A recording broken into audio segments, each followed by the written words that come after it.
эл журт азыр көпчүлүгүбүздүн колубузда смартфон бар, интернет бар. Карап туруп эле өзүбүз акырын анализ жүргүзүп койсок болот. Ошентип мен да анализ жүргүздүм да туугандар. Кезеги менен, маалы менен президентибиздин кылып аткан иштерине анча-мынча сын пикирлер айтылып турат. Анча-мынча. Бирок дээрлик көпчүлүк учурда жакшы иштер туннель боюнча шылып адашып да калдым, канча көп иштер бар экен.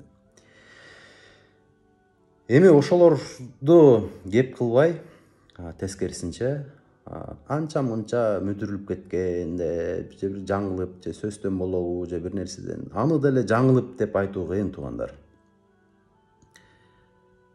Бул боюнча канча деген окумуштуулар, канча деген акылмандар, керек болсо азыркы учурда дагы профессорлор студенттерине эксперимент катары жүргүзүп келатат. Карасаңыздар, бир кара чекит боюнча. Азыркы учурда да ошол кара чекит болуп атат да. Көпчүлүк жакшы ишти байкабайбыз, ал жөнүнө кеп кылбайбыз дагы. Эң эле таң калтырганы ушундай сөздөр келет. Эмне иш кылып койду деген сөздөр бар да туугандар. Бул өтө чоң өнөкөт. Бул көздүн сокурлугу эмес. Бул эң коркунучтуу көөдөнүн сокурлугу да туугандар. Көрө албастык деген нерсе эң негизгиси ошол адамдын өзүн чиртет. Ичинен мите курттай болуп чиртет. Өнөкөт оорулар пайда болот, сахарный диабет пайда болот, онкологиялык оорулар пайда болот экен. Орунсуз сын пикирлер, Түркмөнстан болуп кетебиз деп айткан ушундай бир мисалдар, туугандар. Түркмөнстан болуп кетүү коркунучтуу эмес. Ливия болуп кетпесек болду да туугандар. Ал жакта да эмне болду? Колунда турган ушундай дөөлөттү көтөрө албай, Муаммар Каддафинин учурунда кандай эле, азыр акыбал кандай? Ошондой болуп кетпейли да туугандар. Президенттин кылып аткан жакшы иштерин мактап, жана ошондой эле ошонун жүргүзүп аткан саясатын колдоп, элде жерде стабилдүүлүк, ынтымак, биримдик болууну каалап, ошол боюнча ой пикир айткандарды доконцачник дей турган болсо, ошондой синоним колдоно турган болсо, мен анда чын жүрөгүмөн доконцачникмин туугандар. Эгерде ушундай бир Кудай берген энергия менен адам таң кала турган, ат көтөрө албай турган иштерди кылып жаткан адамды мактап, ошого күч кубат берип,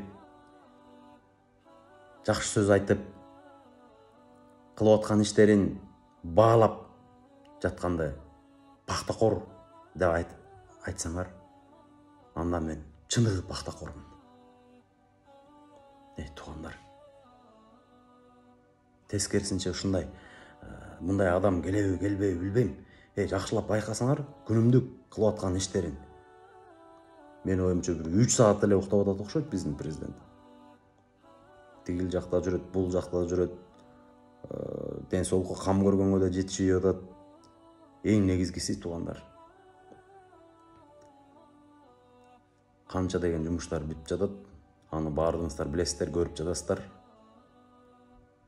Анан ушундай сын пикир айткан, жаман сөз айткан адамдардын мындай эле анализ катары баракчаларына кирип көрсөңүздөр, же бир саясатчыны колдоп жүргөн инсан башка эле, же бир өзүнүн бир кандайдыр бир таарынычы бар, же бир НПОнун бир кызматчысы, же болбосо бир ошол Европа, Американын саясатын колдогон адам болуп чыгат. Эгерде ошолор айтып атканы чын болсо, эл үчүн, жер үчүн мындай күйө турган инсан болсо, өздөрүнүн айтып аткандай акыйкат сөздү айтып аткан болсо, анда мамлекетибиздеги азыркы учурдагы жакшы кылынып аткан иштерди дагы баса белгилеп, ошолорду да айтып кетет эле да туугандар. Жок, андай жок. Көпчүлүктөрүн байкасаңыздар, андай жок. Булар биздин коомдун бузулушуна, мамлекеттүүлүгүбүздүн ыдырашына, жок болуп кетишине ушундай бир күйүп бышкан инсандар катары мен эсептейм. Дагы бир таң кала турган нерсе, канча деген менин кесиптештерим бар. Миллиондогон катталуучулар бар, ушундай аудиториясы бар. Ушундай сөздөрдү айтпай, акыйкатты айтпай, эмне каякта бир гамжан ырдайсыңар, бир нерсе кыласыңар. Жооп бересиңер ошого, баарыңар жооп бересиңер. Же доконсачник аталып калам, же бир пактакор аталып калам деп коркуп атасыңарбы? Коркпогула туугандар. Аллахтан корккула, эң негизгиси. Баардыгыбыз бир кемедебиз. Дагы бир жолу айтам. Мындай адамды колдоп, коштоп баркына жетишибиз керек. Кийин кеч болуп калат.